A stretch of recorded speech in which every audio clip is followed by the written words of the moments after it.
तो एपिसोड की स्टार्टिंग में हमें लिंक सिटी का सीन दिखाया जाता है, जहाँ पर एक पांडा कुछ चीज़ों को बेचने की कोशिश कर रहा होता है और उससे कुछ बच्चे नेगोशिएट कर रहे होते हैं, जिसमें वो पांडा बोलने लगता है कि मैं 24 घंटे तक मेहनत करने के बाद ऐसी चीज़ें इकट्ठा कर पाता हूँ। और फिर वो बच्ची बोलती है कि चलो ठीक है, मैं तुम्हारे पूरे पैसे पे कर दूंगा। लेकिन उससे पहले वो पांडा कुछ बोल पाता, वो गिरकर बेहोश हो जाता है और वो कोई पांडा नहीं, वो हमारा मेन कैरेक्टर होता है। और फिर हमारा मेन कैरेक्टर सोचने लगता है कि मैं जिंगलिंग यूनिवर्सिटी का एक स्टूडेंट हूँ और मेरी फैमिली कंडीशन बिल्कुल भी अच्छी नहीं है।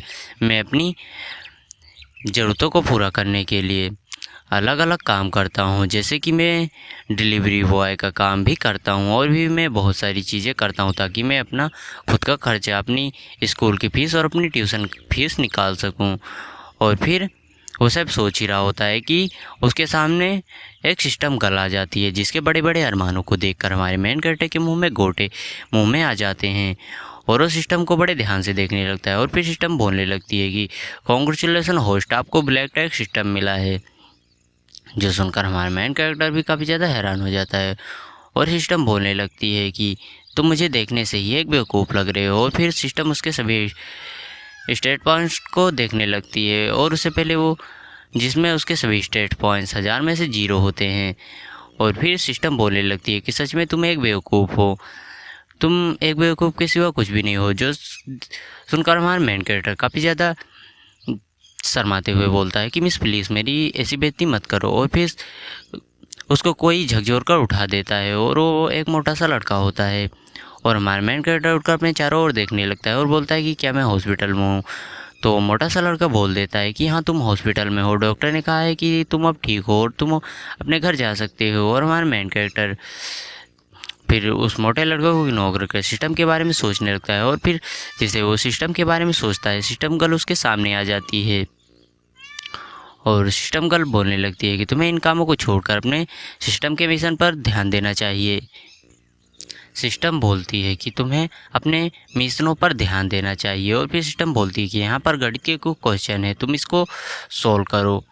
और हमारा मेन कैरेक्टर भी लाइक गजब बेइज्जती है। और फिर सिस्टम उसको ऐसे ही काफ़ी ज़्यादा इन्फॉर्मेशन देने लगती है, जो कि हमारा मेन कैरेक्टर बिल्कुल भी नहीं समझ पाता है। और फिर हमें लाइब्रेरी का सीन दिखाया जाता है, क्योंकि हमारे मेन कैरेक्टर को सिस्टम ने एक मिशन दिया था कि तुम्हें 19 घंटे तक लाइब्रेरी में बिताना है। और फिर हमारा मेन कैरेक्टर लाइब्रेरी में आकर पढ़ने लगता है और वो एक बुक को 2 ही घंटे के अंदर पूरी तरह से समझ जाता है, जो देखकर हमारा मेन कैरेक्टर भी काफ़ी हैरान होता है और बोलने लगता है कि क्या सिस्टम की पावर है। और फिर तभी वहाँ पर एक लड़की आ जाती है, जो कि हमारे मेन कैरेक्टर से बोलती है कि ब्रदर ये मेरा सीट है, क्या तुम यहाँ से उठोगे। फिर हमारा मेन कैरेक्टर बोलता है कि अगर तुम्हें कोई क्वेश्चन सोल्व करने में दिक्कत हो रही है तो मैं तुम्हारे लिए उसको सोल्व कर दूँगा। जो सुनकर वो लड़की सोचने लगती है कि मेरे चाहने वाले कब से इतने साहसी हो गए कि वो मेरे सामने कूल बनने की कोशिश कर रहे हैं। और बाजू में तो बच्चे भी बोल रहे होते हैं कि क्या वो हमारे गॉडेस को पटाने की कोशिश कर रहा है। वो लड़की बोलने लगती है कि अगर तुमने एक क्वेश्चन को सोल्व कर दिया तो तुम्हें यहाँ से उठकर जाने की कोई ज़रूरत नहीं है। और फिर हमारा मेन कैरेक्टर बोलता है कि ठीक है, मैं क्वेश्चन सोल्व करके यहाँ से चला जाऊँगा। लेकिन वो लड़की बोलती है कि नहीं, अगर तुमने ये क्वेश्चन सोल्व कर दिया तो तुम्हें यहाँ से जाने की कोई ज़रूरत नहीं है। और लड़के बोलने लगते हैं कि क्या ये चोमू सा लड़का इस क्वेश्चन को सोल्व कर पाएगा। जो सुनकर हमारा मेन कैरेक्टर का पूरा दिमाग ख़राब हो जाता है और फिर हमारा मेन कैरेक्टर उस क्वेश्चन को सोल्व करने लग जाते हैं।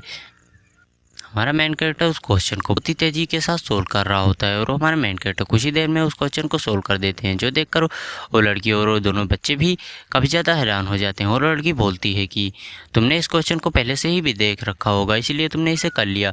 और लड़के भी बोलते हैं कि या इस बंदे ने इतनी देर से यहाँ पर पढ़ रहा है, इसने इस क्वेश्चन को ज़रूर ही पहले देखा होगा। और फिर वो लड़की बोलती है कि मैं तुम्हें एक और क्वेश्चन दे रहा हूँ, अगर तुमने इस क्वेश्चन को सोल्व कर लिया तो मैं मान जाऊँगी कि तुम एक जीनियस लड़की हो।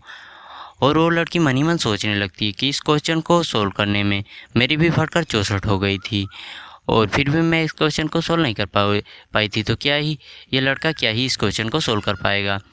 और फिर वो लड़की उस क्वेश्चन को दे देती है और बोलने लगती है कि मैं जानती हूँ कि ये क्वेश्चन काफ़ी ज़्यादा कठिन है, अगर तुम नहीं कर सकते तो तुम हार मान लो। लेकिन हमारा मेन कैरेक्टर उस क्वेश्चन को बहुत ही तेज़ी के साथ हल करने लगता है और कुछ ही देर में उस क्वेश्चन को हल कर देता है, जिसे देखकर वो लड़की भी काफ़ी ज़्यादा हैरान हो जाती है और वो सोचने लगती है कि क्या मैं एक जीनियस लड़के से अब तक नहीं मिली थी, ये तो बहुत ही ज़्यादा जीनियस लड़का है। और वो बोलने लगती है कि प्लीज़ क्या तुम मुझे अपने व्हाट्सएप ग्रुप में शामिल करोगे या और मेरा व्हाट्सएप नंबर लोगे। लेकिन हमारा मेन कैरेक्टर बोलता है कि नहीं, इससे मेरे पढ़ाई पर अफेक्ट पड़ेगा और मुझे तुम्हारा व्हाट्सएप नंबर या व्हाट्सएप ग्रुप में कोई भी इंटरेस्ट नहीं है। जो देखकर वो लड़के भी काफ़ी ज़्यादा हैरान हो जाते हैं, दोनों बच्चे भी, और बोलने लगते हैं कि क्या ये स्कूल की गॉडेस को मना करने की हिम्मत कर रहा है। लेकिन हमारा मेन कैरेक्टर पूरी तरह से उस लड़की को इग्नोर कर देता है और फिर वो लड़की बोलती है कि एक्चुअल में मुझे तुम्हारी मैथ के क्वेश्चन सोल्व करने में मदद चाहिए। लेकिन हमारा मेन कैरेक्टर बोलता है कि अभी मेरे पास इसके लिए समय नहीं है